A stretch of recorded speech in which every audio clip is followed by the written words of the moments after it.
Hello everyone. My name is Sarang and welcome to the Sarang Moraes Pharma Academy. तो आज के video lecture में हम देखने वाले हैं, हम एक नए चैप्टर के साथ शुरुआत करने वाले हैं जिसका नाम है सेंस ऑर्गन, जो कि हम एक ही वीडियो लेक्चर में कवर करने वाले हैं आपके ह्यूमन एनाटॉमी एंड फिजियोलॉजी इस सब्जेक्ट में diploma in pharmacy first year as per to the new syllabus. तो अभी तक आपने लाइक नहीं किया है तो लाइक कीजिए, शेयर कीजिए, सब्सक्राइब कीजिए सारंग मोरेज फार्मा एकेडमी को। अगर आपको कोई पॉइंट के ऊपर डाउट है तो आप मुझे कमेंट सेक्शन में पूछ सकते हो। तो आगे बढ़ते हैं हमारे फर्स्ट स्लाइड के ऊपर। तो सबसे पहला पॉइंट हम देखने वाले हैं जिसका नाम है इंट्रोडक्शन, मतलब सेंस ऑर्गन ये क्या होता है इसका हम इंट्रोडक्शन देखने वाले हैं। The sense organ are the important parts of the body which have capacity to estimate the changes in the body and surrounding. The sensations are the kind of perceptions that can be detected by the some special organs such that sense organs from the surrounding and send impulses to the brain.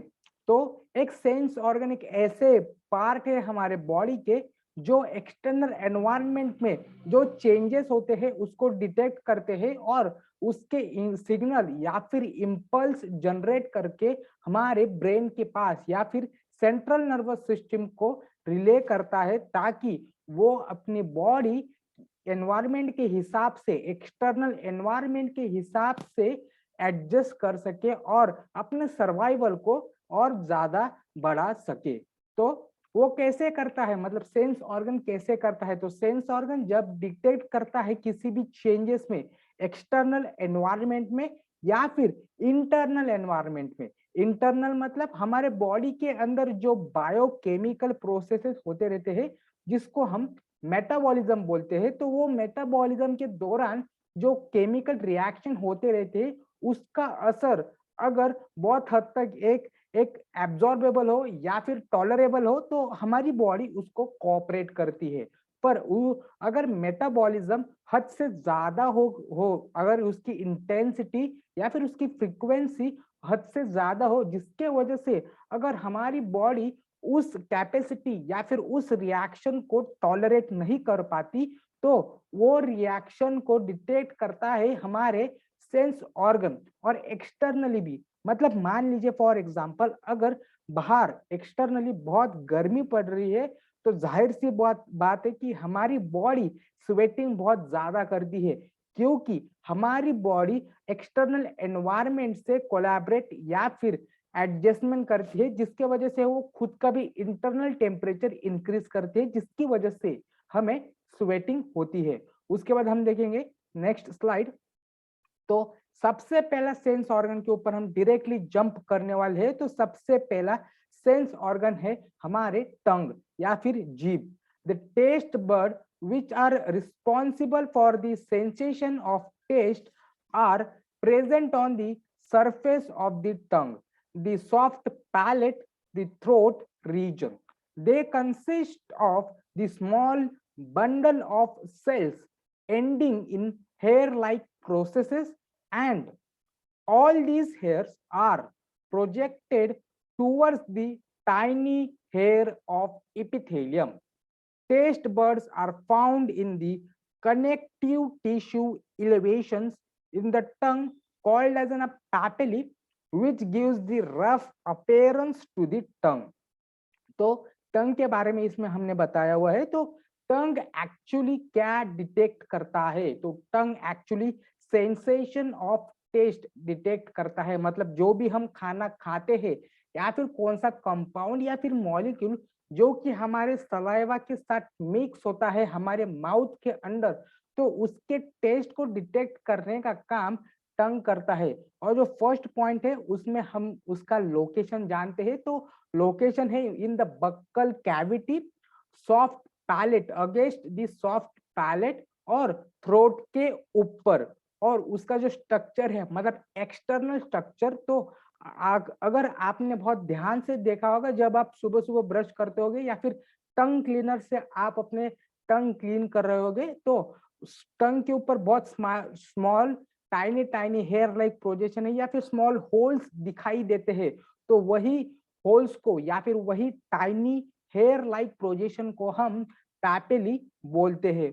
वो पैपेली एक main organ है या फिर main part है टंग के अंदर, जो कि टेस्ट को सेंस करने का काम करता है। और वही जो पैपेली है उसको एक रफ अपीयरेंस देते हैं। उसके बाद पैपेली के 4 प्रकार है जो आने वाली स्लाइड में हम पढ़ने वाले हैं। तो सबसे पहला है सर्कमवैलेट पैपेली, उसके बाद है फंगीफॉर्म पैपेली, उसके बाद है फोलिफॉर्म पैपेली, और सबसे लास्ट वाला जिसका नाम है simple papillae. They contain numerous amount of taste bud which are present on the V-shaped row of the tongue. They are present on the posterior part of the tongue. तो सर्कमवैलेट पैपेली जो कहाँ पे प्रेजेंट रहते हैं, तो ये एक्चुअली पैपेली के भी जो प्रकार रहते हैं, तो जो सबसे पहला है सर्कमवैलेट पैपेली जो कि पोस्टीरियर पार्ट या फिर पोस्टीरियर पार्ट या फिर जो साइड है उसके जीभ के बॉर्डर में सर्कमवैलेट पैपेली प्रेजेंट रहते हैं। वैसे ही फंगीफॉर्म पैपेली टंग के टिप के ऊपर प्रेजेंट रहते हैं बहुत ज्यादा अमाउंट में, जिसके वजह से हमें एक खट्टा, मीठा और एक जो सॉल्टी टेस्ट उसको हम डिटेक्ट कर पाते हैं। तो उस डिक्टेशन का या फिर वो कौन से पैपेली करते हैं, तो वो नाम है फंजीफॉर्म पैपेली। जो फोलियोफॉर्म पैपेली है वो रेयरली या फिर काफी हद तक टेस्ट को सेंस नहीं कर पाते और वो एंटीरियरली प्रेजेंट है, पर वो उसका काम क्या है, जो सर्कमवैलेट पैपेली है और जो फंगीफॉर्म पैपेली है उनको सपोर्ट करने का काम करते हैं जब उनके ऊपर बहुत ज्यादा ओवरलोड होता है। और सबसे लास्ट है सिंपल पैपेली जिसके बारे में हम स्टडी करने वाले हैं। They are largest in the number and cover the whole mucous membrane of the dorsal side. They contain the actual taste buds. तो जो सिंपल पैपेले है वो बहुत ज्यादा अमाउंट का प्रेजेंट रहता है हमारे पूरे टंग के सरफेस के ऊपर, और उसका जो पूरा लोकेशन है वो है पूरा डॉर्सल साइड, मतलब टंग के अपर जो विजिबल पार्ट हमें दिखाई देता है, तो उसके ऊपर सारे सिंपल पैपेली प्रेजेंट है। उसके बाद हम देखने वाले हैं फंक्शंस ऑफ टंग, जिसको हम काफी हद तक फिजियोलॉजी ऑफ टेस्ट भी बोल सकते हैं। तो tongue is a taste organ equipped with the taste bud, hence it is a sense organ. उसके साथ ही साथ वो मैस्टिकेशन प्रोसेस में भी मदद करता है, मतलब खाना चबाने में भी मदद करता है, खाना निगलने में भी मदद करता है, और साथ ही साथ वो स्पीच में भी मदद करता है।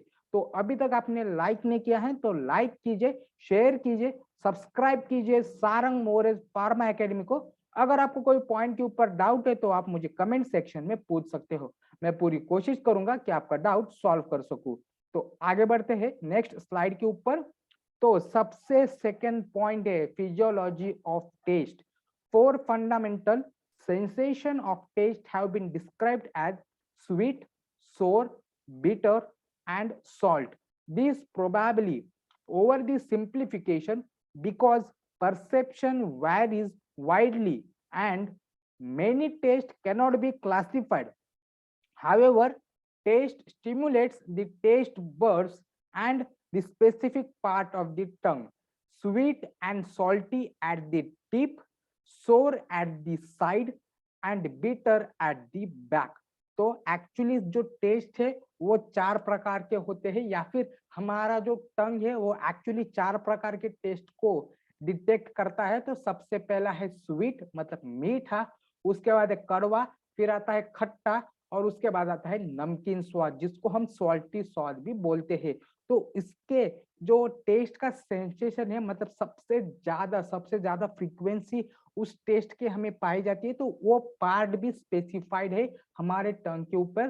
तो जो सबसे पहला पॉइंट हमने पढ़ा हुआ था सर्कमवैलेट पैपेली के बारे में, जो कि वी शेप में है, पोस्टीरियर पार्ट में है टंग के ऊपर, तो वो एक्चुअली सोर टेस्ट मतलब खट्टे स्वाद को ज्यादा डिटेक्ट कर पाता है as compared to the other, और स्वीट और सॉल्टी जो कि टिप के ऊपर हमें फॉर्म दिखाई देता है जिसका नाम है फंजीफॉर्म पैपिली। तो फंजीफॉर्म पैपिली स्वीट और सॉल्टी मतलब मीठा और नमकीन स्वाद को ज्यादा ये प्राधान्य देता है as compared to the other taste, और बिटर जो कि है हमारे सिंपल पैपिली के ऊपर बहुत ज्यादा वो इंटेंसिफाई होते हैं या फिर इंटेंस टेस्ट हमें फील होता है।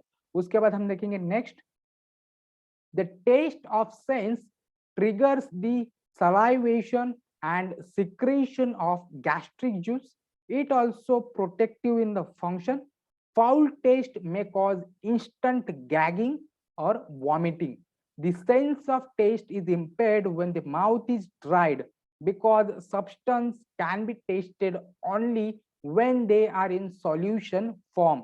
तो जब किसी इंसान का माउथ ड्राई होता है या फिर सूखा पड़ जाता है तो टेस्ट की सेंस धीमी हो जाती है या फिर फेंट हो जाती है, क्योंकि जो एक टंग का एक कॉमन एक या फिर बहुत ही स्पेशल फंक्शन है कि वो सिर्फ सॉल्यूशन के टेस्ट को ही डिटेक्ट कर पाता है, ना कि किसी सॉलिड को। मतलब जब किसी अगर कोई इंसान अगर कोई चॉकलेट खा रहा है या फिर कैंडी खा रहा है, जब वो कैंडी सलाइवा में मिक्स होगा, एक सॉल्यूशन क्रिएट करेगा बक्कल कैविटी के अंदर, तभी ही हमारा टंग उस कैंडी के टेस्ट को सेंस कर पाता है। तो नीचे डिस्क्रिप्शन बॉक्स में मैंने आपके लिए टाइम स्टैम्प दिए हुए हो, अगर आपको कोई स्पेसिफिक पॉइंट के ऊपर ही जंप करना है तो आप सीधा नीचे दिए गए हुए टाइम स्टैम्प के ऊपर क्लिक करके अपना टाइम सेव कर सकते हो। तो अभी तक आपने लाइक नहीं किया है तो लाइक कीजिए, शेयर कीजिए, सब्सक्राइब कीजिए सारंग मोरेज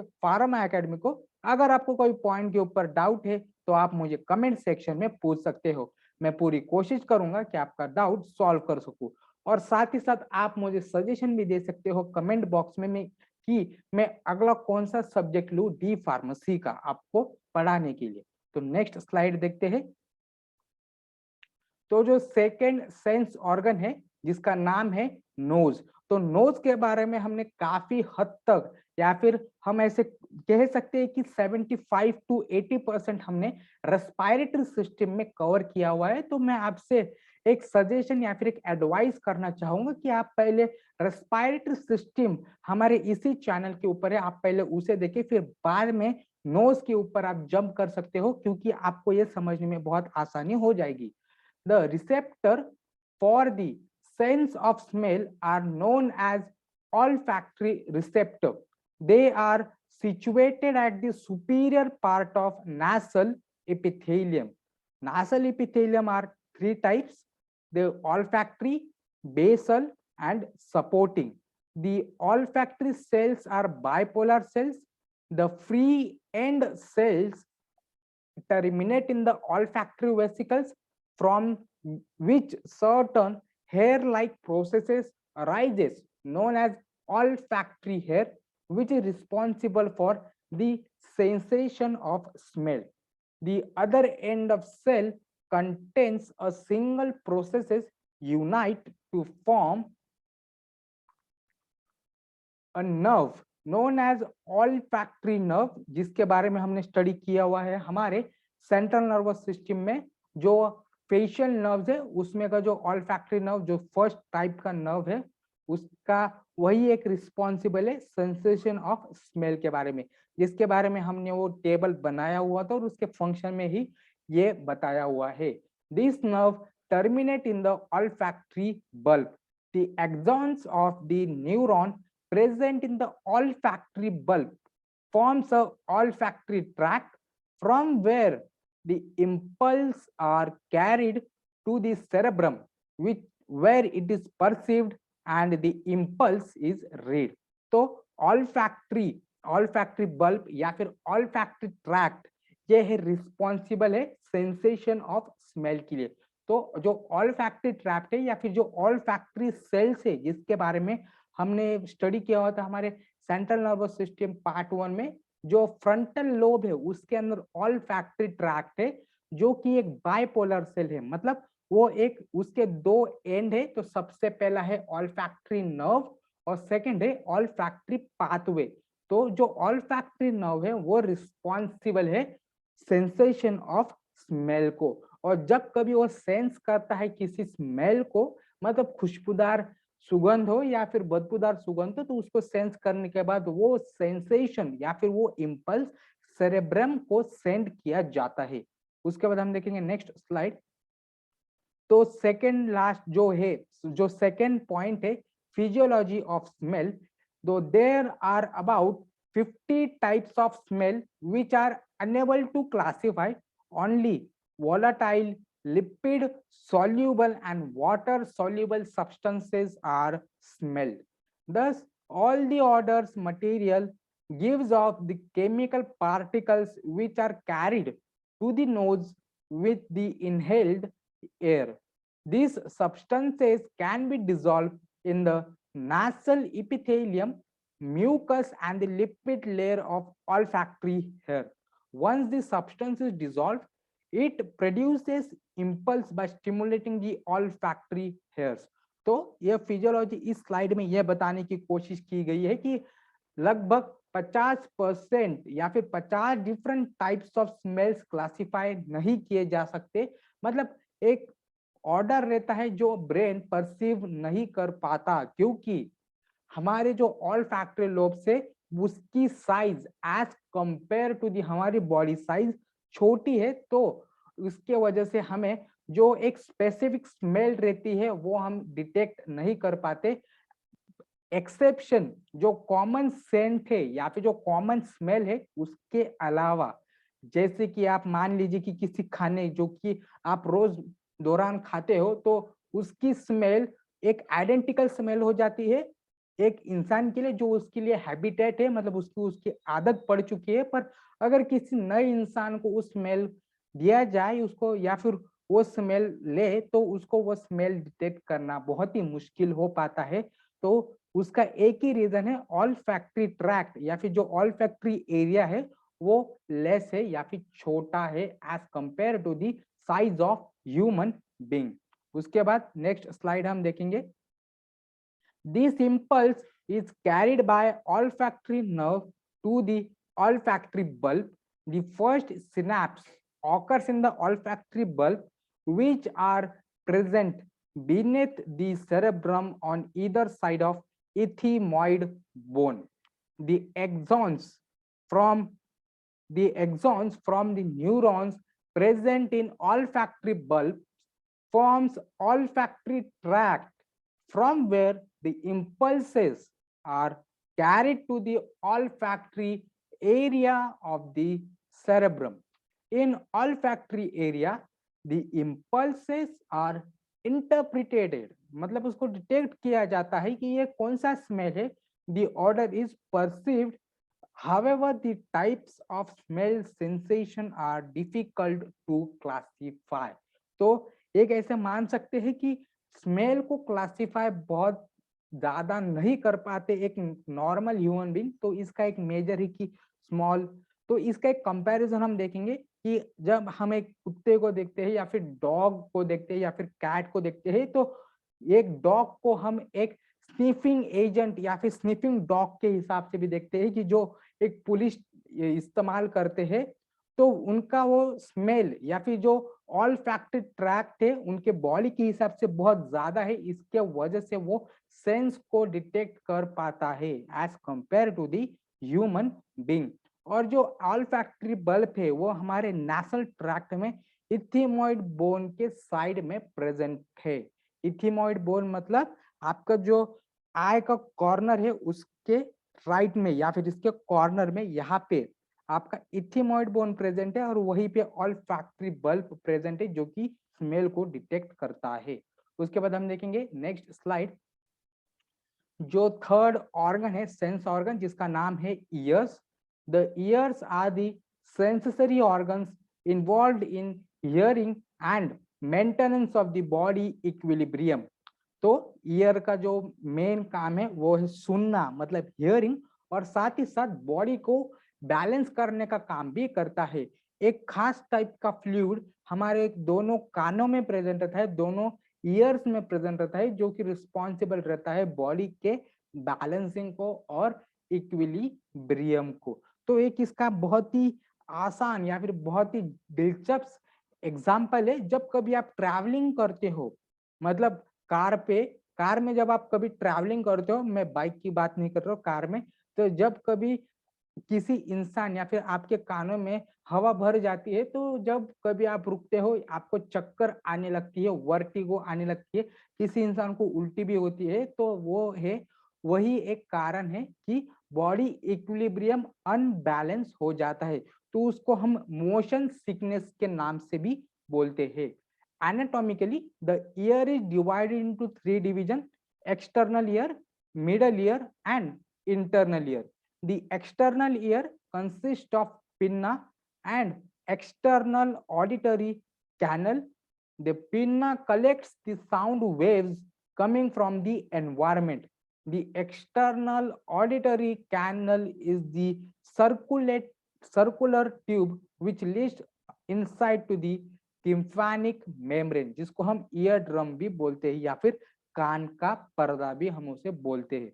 नेक्स्ट हम देखने वाले, the skin of pinna and auditory canal consist of fine hairs and wax secreting carominous gland.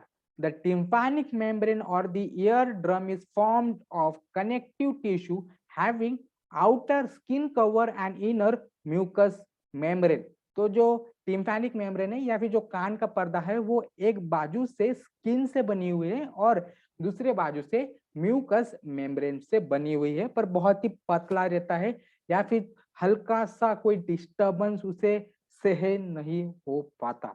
The middle ear contains 3 ossicles, तो सबसे पहला है मैलस, उसके बाद है इनकस और थर्ड है steps.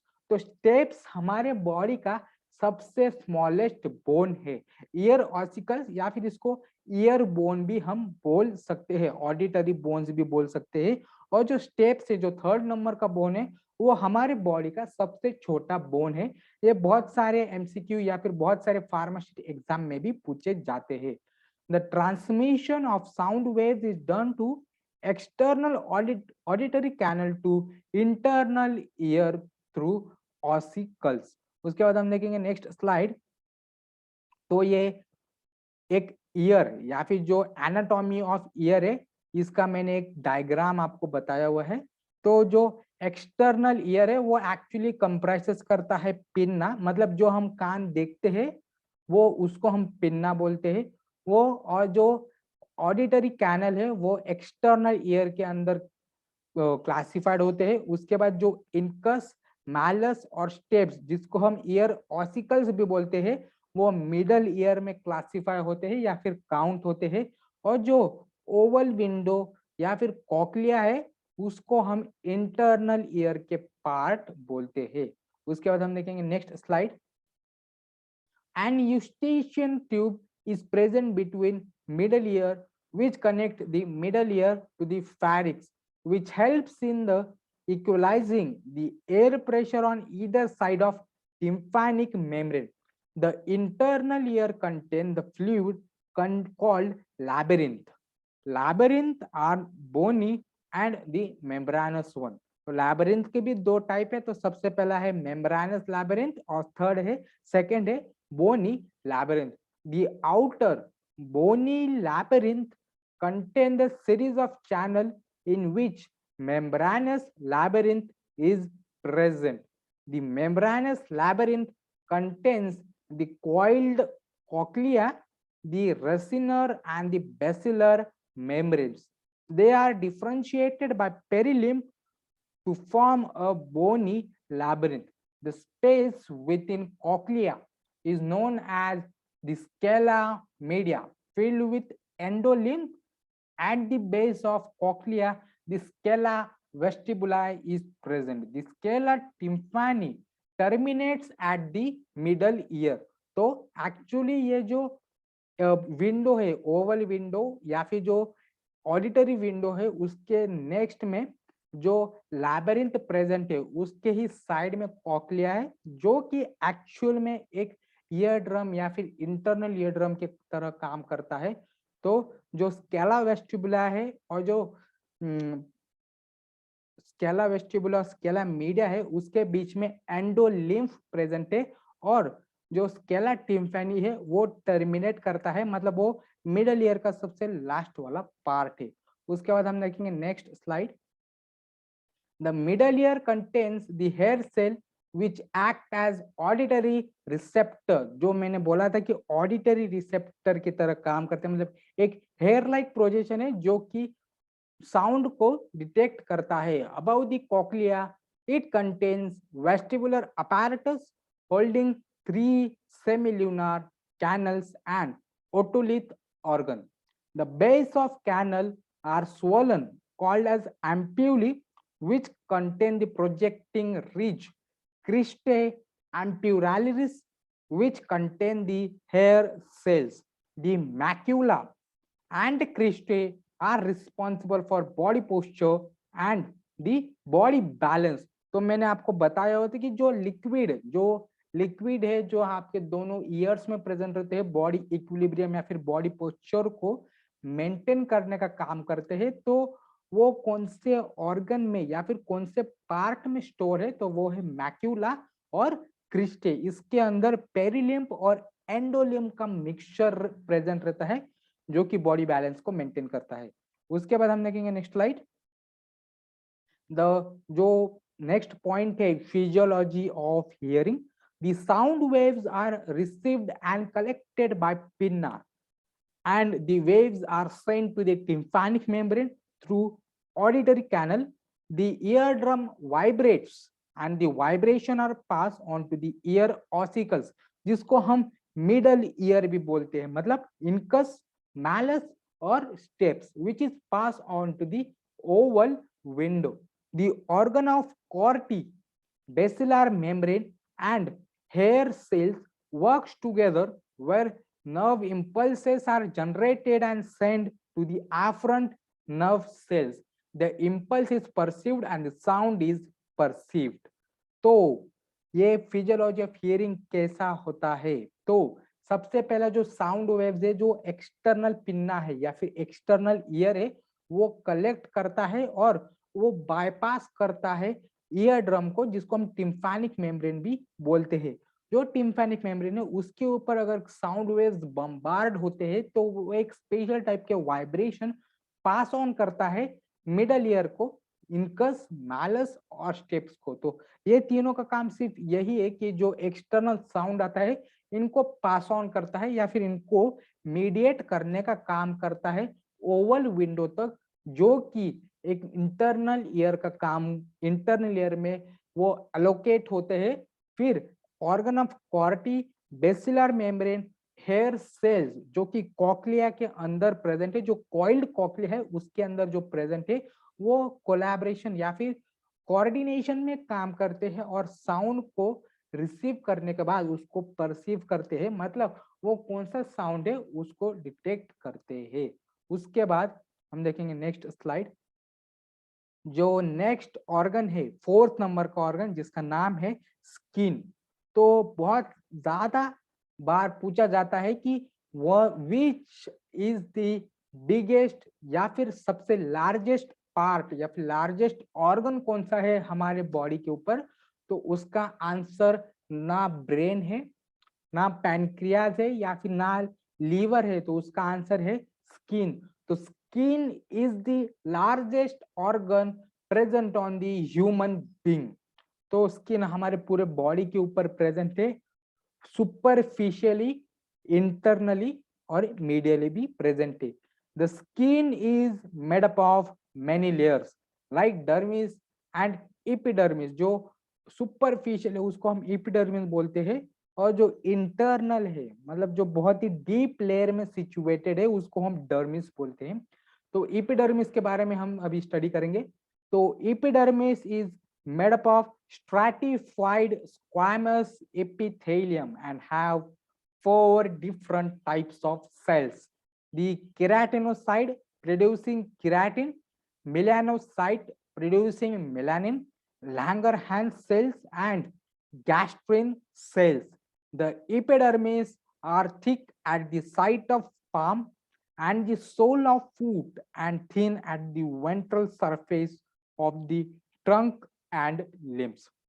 The epidermis is supplied with nerves and blood vessels, but it is not drained with the lymph, but the dermis is limped. मतलब जो लोअर लेवल ऑफ स्किन है या फिर डीपर लेवल ऑफ स्किन है, उसके अंदर nerve supply भी है, ब्लड सप्लाई भी है, और साथ ही साथ लिम्फ सप्लाई भी है। पर इपिडर्मिस में नर्व सप्लाई है, ब्लड सप्लाई है, पर लिम्फ सप्लाई नहीं है। उसके बाद हम देखेंगे next slide, the stratum Germany वाटम। तो this is the inner most layer of the epidermis which consists of the single layer of cuboidal epithelium। तो एपिडर्मिस एक ग्रेजुअली देखी जाए तो स्ट्रैटिफाइड स्क्वामस एपिथेलियम से बनी हुई है, और अगर स्पेसिफिकली देखा जाए तो स्ट्रैटम जर्मिनाटम एक क्यूबॉइडल एपिथेलियम से बनी हुई है, जो कि सेल डिवीजन में जाती रहती है, अंडरगो सेल डिवीजन, जिसके वजह से स्किन, न्यू स्किन एक प्रोड्यूस होती रहती है, डेवलप होती रहती है। उसके बाद ये सेकेंड लेयर है स्ट्रैटम स्पॉन्जियम। तो it consist of 8 to 10 cells of polyhedral cells. उसके बाद है stratum granulosum. These are cells of flat cells forming keratin. जो इसके अंदर स्ट्रैटम ग्रैनुलोसम में केराटिनोसाइट बहुत ज्यादा प्रेजेंट रहते हैं, क्योंकि वो केराटिन को प्रोड्यूस करते हैं या फिर जनरेट करते हैं। उसके बाद है stratum lucidium. It consists of flat cells and are present thick on palms and soles of fruit। तो जो स्ट्रैटम लूसिडियम है वो हमारे पाम मतलब जो हाथ है उसके और जो सोल है उसमें बहुत ज्यादा प्रेजेंट रहते हैं। Next slide. तो जो सबसे लास्ट वाला जो लेयर है एपिडर्मिस का, जिसका नाम है stratum corneum. It protects the skin from the light, heat, bacteria and many chemicals. तो जो इसमें स्ट्रैटम कॉर्नियम के बारे में मैं बताना चाहूंगा कि एक ऐसी प्रोटेक्टिव लेयरिंग है जो हमें लाइट, हीट, बैक्टीरिया और बहुत सारे केमिकल्स, मतलब जो केमिकल्स एनवायरमेंट में प्रेजेंट है, एटमॉस्फेयर में प्रेजेंट है, तो उससे हमें बचाती है। The dermis is the tough and elastic in the nature and is the second main layer of the skin. It is thick in palm area and thin in eyes area. It is made up of connective tissue. The upper region is called papillae and the rest is called as a reticulated region. Papillae region consists of dermal papillae which are finger-like projection in the epidermis. तो जब हम epidermis के बारे में देख रहे थे तो एपिडर्मिस ग्रेजुअली या फिर बहुत ज्यादा अमाउंट में स्ट्रैटिफाइड स्क्वामस एपिथेलियम से बनी हुई है और डर्मिस कनेक्टिव टिश्यू से बनी हुई है। तो डर्मिस का जो अपर एरिया है उसको हम पैपेली बोलते हैं, और अपर एरिया और जो डर्मिस के बीच में जो मिडल एरिया है उसको हम रेटिकुलेटेड एरिया भी बोलते हैं या फिर रीजन बोलते हैं, जो कि ब्लड सप्लाई और नर्व सप्लाई से भरी पड़ी हुई है। उसके बाद हम देखेंगे नेक्स्ट स्लाइड। जो सबसे लास्ट वाला सेंस ऑर्गन है जिसका नाम है आईज या फिर आंखें। The human I is spherical in the shape and consist of 3 layers. The outer layer of dense connective tissue formed sclera anteriorly by cornea. A thin transparent layer is present in front of conjunctiva. The middle layer is called as choroid, which is bluish in the color because of it contains the blood vessel. Blood vessel के वजह से choroid का color bluish रहता है। The posterior part is thin and the anterior part is thick, forming the ciliary body. The ciliary body is pigmented, known as iris, which is the visible colored portion of the eye. उसके बाद हम देखेंगे next. तो ये आई का diagram है। तो जो कॉर्निया है उसके ही सेकेंड में या फिर उसके ही पीछे हमें एक कंजंक्टिवा दिखाई देता है। उसके बाद ये एक एक्वेस ह्यूमर दिखाई दे या फिर एक्वेस चेम्बर, जो कि एक्वेस ह्यूमर को सिक्रीट करता है। उसके बाद हम देखेंगे next. The ciliary body is protected by ligaments and aperture surrounded by iris in front of lens is known as pupil. The retina is the innermost layer of eye, divided into three parts: ganglion cells, bipolar cells, and the photoreceptor cells. The photoreceptor cells are of two types, known as rods and cones. The cones are responsible for daylight and the rods are responsible for night light या फिर night vision. The rhodopsin is present in the rods, which is vitamin A derivative, and the combination of these cells are responsible for perception of different colors of light. The blind spot is present as there is no cones and rods at that point, where which is present on the median posterior pole of the eyeball.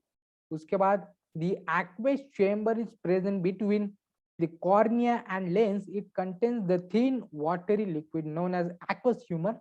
A large space is present between retina and lens known as vitreous chamber, which contains the vitreous humor. The aqueous chamber and the vitreous chamber maintain the shape of eyeball when it tends to the extreme pressure.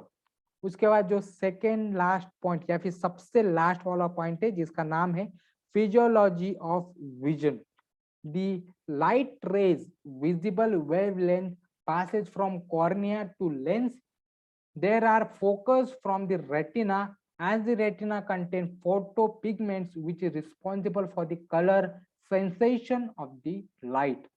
It generates the action potential which is carried via bipolar neurons and the optic nerves to the visual cortex of the brain. In the cerebral cortex, it is received, analyzed and recognized. उसके बाद तो जो physiology of vision इसके बारे में बताना चाहूंगा कि मतलब जब कभी लाइट या फिर किसी प्रकार की या फिर किसी चीज को हम देखते हैं तो उस चीज की लाइट हमारी आंखों में पड़ती है या फिर उस की रोशनी हमारे आंखों के अंदर एंटर होती है, तो सबसे पहले वो कॉर्निया से होती है.